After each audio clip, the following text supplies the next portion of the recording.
Another reason why your mental health is super, super important is because of how it affects your body. So, as I mentioned earlier, when you're mentally well, you're able to handle stress and adjust and move accordingly. But when you have an imbalance and you're not mentally well, or you have any mental health condition that impairs your ability to function, it affects your body. And the way that it affects your body is that it causes increased inflammation from the chronic stress.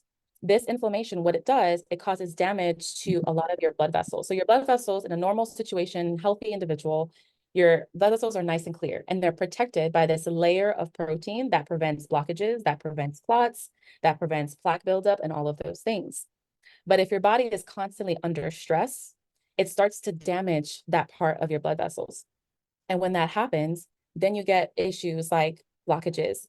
Some people get chest pain, heart attacks. Some people get neurological symptoms because you have different parts of the brain that has different blockages. And you can also have GI upset. So a lot of people who have mental health conditions or some sort of mental health imbalance, they tend to complain a lot about my stomach doesn't feel right. Either they have nausea, they're constantly feeling sick, or they can't really eat, or they're having some diarrhea, constipation, whatever the case may be.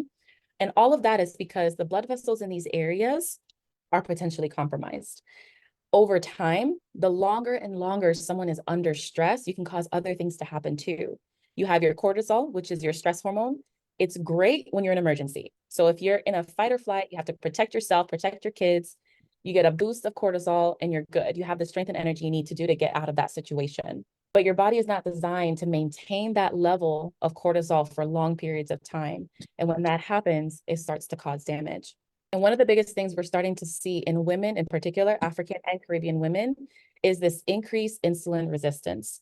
And this is what often leads to things like diabetes, or it's difficult to manage my weight, or it's difficult for me to manage my blood pressure and things like that. All of those things are related to that chronic inflammation, that chronic heightened level of stress in your body from all of these mental health challenges.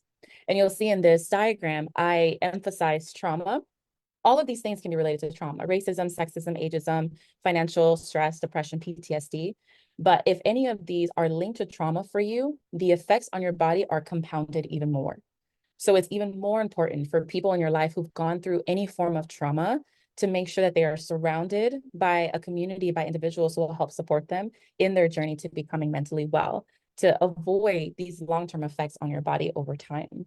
Okay, hopefully that made sense.